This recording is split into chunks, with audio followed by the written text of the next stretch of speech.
Sensation. Sensation vous souhaite de bonnes fêtes. Et si nous passions à table, et oui, ça fait longtemps qu'on est là, on a faim, Francis a faim, et la Haute-Savoie est connue et reconnue pour son patrimoine gastronomique, ses fromages, ses vins et ses spécialités du terroir. J'accueille Astrid Jandin du restaurant Le Farteau, bonjour. Bonsoir. Bonsoir plutôt, oui c'est vrai. Un restaurant qui est basé, Le Farteau, ici au cœur de la station du Prat de Lissomont. Ça fait d'ailleurs combien de temps que vous êtes installé ici ? Alors, pour ma part et pour mon équipe, on est là depuis 8 saisons. Par contre, le restaurant est là depuis le début de la saison, depuis 1973. Donc, le restaurant existe, mais bon, effectivement, les équipes ont changé depuis. Alors, j'ai eu le menu de votre établissement sous les yeux, je l'ai encore ce soir. Fondue savoyarde, raclette à l'ancienne, tartiflette, reblochon fermier, crémeux du Jura. Que des plats qui tiennent bien au corps. C'est le principe après une journée de ski, c'est important de bien se restaurer, c'est ça ? C'est ça, il faut reprendre des forces. On a laissé pas mal d'énergie sur les pistes, pas mal le froid consomme aussi l'énergie des skieurs. Donc, et des randonneurs aussi. Donc, c'est bien de venir se restaurer un peu et de reprendre de la vivacité au Farteau. Ouais. Pour commencer, si on dit que la cuisine savoyarde, c'est une cuisine simple et nourrissante, c'est juste ? Oui, c'est une cuisine de terroir. Alors, c'est une cuisine avec des produits de la région et des produits qui sont effectivement consommés simplement. Pour se mettre en appétit, alors on va commencer par une fondue savoyarde. Rien à voir avec la fondue bourguignonne, qui est avec de la viande. La fondue savoyarde, c'est avec du fromage, 3 fromages cuisinés au vin blanc.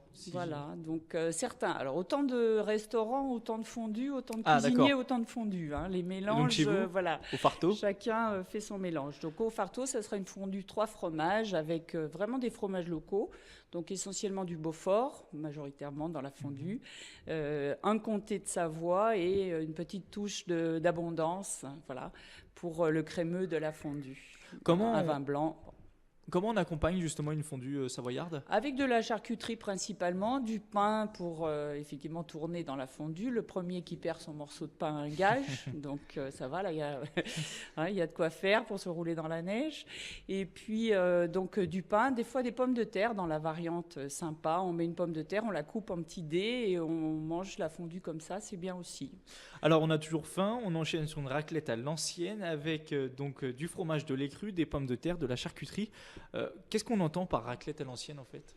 Alors c'est pour se différencier, on va dire, des raclettes modernes, Tefal que tout le monde connaît. D'accord. Donc là on reprend l'origine de la raclette et on va racler avec un couteau le fromage qui fond. Voilà. C'est ça, c'est qui mis sous chaleur et après voilà, on racle dans une Donc assiette. on a le morceau entier et on racle, d'où le nom d'ailleurs du plat, la raclette. Voilà. Autre spécialité, la tartiflette incontournable, c'est un gratin de pommes de terre avec des lardons, des oignons, sur lequel on fait fondre du fromage et pas n'importe lequel, attention. Non, une tartiflette, ça se fait au reblochon, mais pas n'importe lequel. Si on veut une bonne tartiflette, il nous faut des bonnes pommes de terre et surtout un bon reblochon fermier, bien gratiné au four.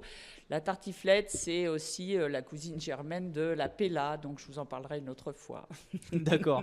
Le reblochon que l'on retrouve aussi dans une autre recette, le délice des Aravis, du nom d'un massif montagneux des Préalpes. Ouais. C'est un reblochon fermier fondu dans son four. Alors expliquez-nous un petit peu. Ouais, comme ça peut paraître un peu barbare. Oui. Ça, c'est l'idée, c'est d'avoir un plat convivial à partager à deux ou en famille. Et donc, on coupe le reblochon et on le fait fondre sur la table. Voilà, on le fait couler sur les pommes de terre et la charcuterie. Donc, c'est un plat qu'on va déguster à plusieurs. S'il vous reste encore un peu de place, si vous avez encore faim, mais ça m'étonnerait, vous prendrez bien un peu de crémeux de Jura fondu au four. De quoi s'agit-il ? Alors, pour ceux qui ne sont pas accompagnés de mangeurs de fromage, il y en a. Hein. Oui. Alors, on peut déguster aussi des spécialités locales, régionales, tout seul, en autonome. Et là, on prendra un crémeux. On va dire, l'idée, c'est le vacherin dans sa boîte en bois, cerclé dans une écorce de sapin. C'est un fromage très doux, très goûteux. Et on fait fondre ça au four et on sert. Et la personne le déguste sur des pommes de terre et de la charcuterie, toujours. Alors, c'est la base de la cuisine savoyarde régionale. Vous l'avez également évoqué, ce qui est important quand on mange de la cuisine savoyarde, c'est le partage, c'est ça ? C'est vrai, chaleureux. C'est vrai. il y a beaucoup de plats qui se consomment à plusieurs, en famille, et qu'on va partager. Mais on a aussi, pour ceux qui sont seuls à manger du fromage à table, des spécialités qu'on peut déguster. Voilà. Évidemment, Pour on ne pas vise les- pas Vincent. Et puis, Non. plus méconnu, j'ai découvert sur votre carte que vous proposiez même du poisson du lac Léman. Il s'agit d'un filet Oui. de ferra du lac, sauce agrumes. Alors, du poisson à la montagne, ça peut paraître un peu surprenant, non? Oui, mais on aime bien les poissons de lac aussi, les poissons de rivière. Donc la truite, c'est un grand classique des restaurants savoyards. On a essayé de se démarquer et de trouver un poisson avec une chair très fine, très douce, voilà, assez ferme. Donc la ferra du lac, c'est un bon poisson et c'est servi avec une sauce à l'orange, un peu de riz et un peu d'accompagnement légumes, voilà. Donc ça, c'est pour nous différencier, pour faire un peu léger dans ce monde de pommes de terre et de charcuterie. Donc, on l'aura compris, les spécialités savoyardes tiennent bien au corps. Et la cuisine savoyarde, c'est une cuisine généreuse et de qualité. Merci Astrid Gendin d'avoir été avec nous. Je vais rappeler les coordonnées de votre restaurant, le Farto. C'est le 04 50 34 38 63. Et on peut également se renseigner à propos du restaurant sur le site de l'Office du tourisme, www.pradly-saumon.com. Et on aura l'occasion de venir vous voir en cuisine pour découvrir certaines de vos recettes que vous pourrez essayer de refaire chez vous à la maison. Merci. Merci beaucoup, merci à vous.